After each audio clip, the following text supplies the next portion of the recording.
Can you tell the difference between these two clips? Okay, you can watch it again. They're basically the same, but for one of them I use the edit page and for the other one I use Fusion. And now in this video I'm going to show you both processes from scratch so that then you can decide which process would work better in your particular case. Okay, so first we're going to build this in the edit page. The first thing you're going to need is we're going to have the clip that we're going to use here, and we're going to go to the effects and we're going to add a solid, which is going to be the background of our text section. Here you can change the color of these obviously to whatever color you want, and we're going to go to the settings and then we're going to crop these to the amount of, like, it doesn't have to be all the way to the half, but it can be a little bit. It's really up to you actually. So, and that way we can already have the guideline to animate the movement of our clip right here. Okay, after you have that, we can add the text. So for that, you can use whichever text you want actually. In this case, we're gonna use this normal text. We can still animate these and stuff like that. And the main thing here is we're gonna align these to the side. Then we can position these where it should go, and we're going to change the color so we can see it a little bit better. That is basically how it should look at the end. And also you're going to have this smaller list of texts that in this case is actually a little bit easier to do in here because you can add a transition directly into these texts. For example, like if you want these to come a little bit later, we can just leave it like that there, and then we can actually adjust the different like settings here for the styling and then position these a little bit lower, like it's going to be the other text here. And if you want to animate these here, it's easier since for the text itself you don't have to add the keyframes. You can just press Ctrl T and make these a little bit smaller here and add a push animation there, and we can get rid of this one. Now, ideally, you would want to use a compound clip for all of these. That way, it's going to be easier to animate them just once, right? Now, in a perfect world, that would work. But for some reason, when I do that here, sometimes it gets a little bit crazy. So let me just show you. And it gets a little bit bugged out. So this black section shows up randomly. And we cannot really work with that because I don't know why that happens. So what we have to do here is to add all of these things manually. So we're going to create the first keyframe for all of them, and except for the top one, which is not really coming in the intro right here, these two different texts right here. We don't need it for that one. Okay, now that we have here those, we're going to just go 1 second and we're going to drag these to the side a little bit. And we're going to add the second keyframe, which is going to be the ending position for these. And we can actually adjust the clip position already. And we're going to put our subject right at the center right there. Now for this one, we're going to have to adjust the first keyframe so that the start of these is going to be on the side. And if you want, you can actually adjust the transform section here so that you can see these on screen when you select these a little bit. And if we move these, then we can see our shape right here. And that way we can align these perfectly to the edge. That way when it's animating, when it's sliding, there's not going to be a black section right in between when this clip is moving and the other one too. Okay, so then we can actually just copy and paste these to the text too. That way both of them are going to come in and it's going to look like the text is actually just pasted right on top of this solid color. Now then the next thing that we need to do is actually go and open this keyframe for each of these. And this is one of the things that I don't like here, is that you cannot really adjust a bunch of things at the same time, unlike in Fusion, but it is how it is, right?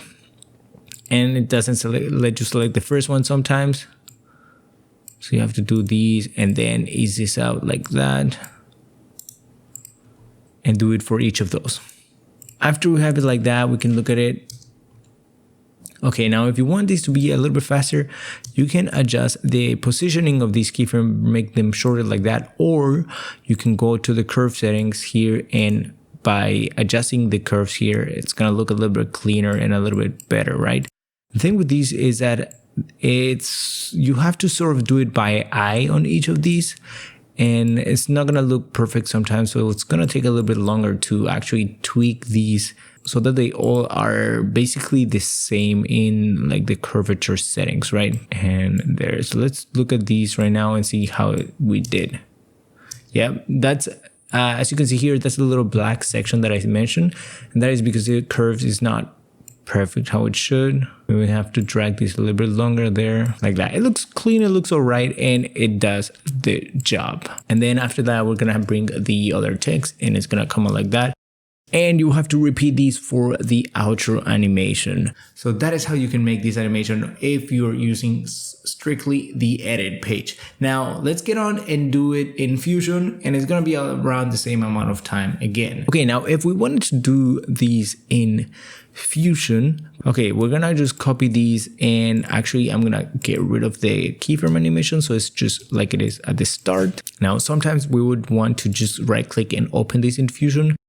But in this case, I think the better approach is to go and use an adjustment clip. Now, if you add an adjustment clip from the effects tab, I'm not sure if this has been fixed in 18, but in 17, you open these the first time and it will look like this, which is basically, I think, taking the keyframes from the clip that's below. And it's a little bit hard to see sometimes and to like navigate these. So the way to fix this is by dragging your adjustment clip into your media pool. And if you want, you can just rename these. And after you bring these back in, just open this in Fusion, and now you will see the keyframes starting from 0. So we have the adjustment clip right here. And if we open these in Fusion, we see it from 0. And we're gonna start by adding a transform node. Now to open this tab, press Ctrl and spacebar, and then you will be able to see these. Okay, we have this here, and then we're gonna add a background node, which is gonna be the same as our solid color that we added here. And here we can just press 1, 1, 1. That's gonna be white, and we can connect these here. Now we can crop these in the inspector like in the edit page. So for that, we're gonna use a mask here that's a rectangle, and we're gonna make the height 1. That means it's gonna cover the whole screen, and then we can position these at 0.25 if you leave these at the width of 0.5, which is half. Or if you make these smaller, you will have to adjust these a little bit better so that it fits and stays right here at the edge of the screen. Okay, after we have that, we can select the background node and press the text here. After here, we're gonna add the text, which is gonna be text for now, and you can make the adjustments of your text here. Make sure to align these to the left. That way we can move these and position it here. Now we can press Ctrl G. That way we're gonna have the guidelines here, or the guides, and that is an easier way to align things when working with texts. And we have that first one, which is gonna be the one pasted here. And if you wanna add more of them, since we had the smaller 2 little text here, we're gonna copy these and paste these, and we're gonna add these below, and we can change the styling of these, and we can bring these a little bit lower by adjusting the settings here, like 0.7. And the cool thing is that if you duplicate these later on or wanna add a second one, if you press Enter, then it's gonna be basically aligned, but you can adjust the line spacing, and that way you can keep doing that. And it's a little bit easier to do that without having to manually adjust the Y values of the text that you have here. Okay, in this case, we're just gonna leave 1. Okay, and now how do we animate these text to slide in a little bit later? Since we are gonna leave the first animation to be 24 frames, we're gonna leave these and start a little bit later. So we're gonna go to the layout section, and we're gonna create a keyframe for the position, which is gonna be the start or the starting position. And then we're gonna go plus 12 right here in the keyframes, and we're gonna add the ending position, just 12 keyframes. It's not a rule that you have to follow, it's just for the tutorial's sake. And then here we can just move the text to be off the screen. Now, the longer your text here, then the further away from your screen you would want these to be. Otherwise, it's gonna leak into the scene. And then if we press play, we can see the text sliding in. Now, the cool thing here is that in the spline tool, you can go and press F, and that's gonna make these a little bit smoother. Now, if we have a second text that we wanna have, what we can do is just go here and copy these texts and paste these. And as I mentioned, the little text trick here, the enter one, it's a little bit too close, so you can adjust the line spacing by making these 1.5 maybe. And okay, and now they're both basically following the same path, but this text is a little bit lower. Now, usually when things are not complicated, what I like to do is I just go here to the spline and then select these, and then move them from here rather than going all the way to the keyframe section. That's usually what I do. And now we have that second one coming in a little bit later than the first one. Okay, so we have that first section covered, and we're gonna have to animate the intro for this right now. The screen's sliding in. We're gonna create the first keyframe on the transform node, and then we're gonna go to the second one there, and we're gonna adjust the positioning of this one right here. And we have that there like that. Now here in the spline tool, what you can do is press Ctrl A, and then you can press F and click these if you want to see these clearly in the whole screen. And then the cool thing is that you can adjust the ease in and out options here by moving these numbers right here. And then that way you don't have to like adjust the curve manually like these, because sometimes they might go a little bit off screen and stuff like that. Okay, after you have that, if we look at these, it moves a little bit and it looks good. And also, if you want to add motion blur already, you can do that by going to the settings here and then adding a motion blur. That adds a little bit of a cool touch to the movement of the screen. Since we already have these first moving, we don't have to create everything from scratch. Since this is all a group that's going into this merge node, we can just copy this transform node and then we're going to paste these. Then all that we have to do is adjust the value of the starting points and the ending point. So the ending point is actually going to be 0.5, that way it's there, and the starting point is going to be a little bit to this side, so we're going to have to try to align these to the edge. And if you're not able to see the edge, you can press Ctrl here so that both of these are selected, and now you can see the line of the rectangle here, and you can still adjust these. It's just a little bit easier to see where things are at, right? And there you have that there. And now we have the end result of what we wanted to do. Now to create the ending animation, or the animation of the clips going back to normal, all you have to do here in Fusion, it's a little bit easier because you can select both of these and go to the spline section. Select both of them, press Ctrl A, and then if you want to see these a little bit better here, you can zoom to fit. And we're going to go here to frame, let's say 115. And holding Ctrl, you can just drag these.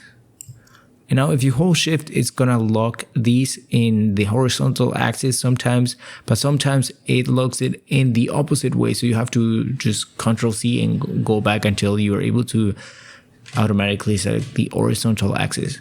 And after that, we can just go here to the reverse option.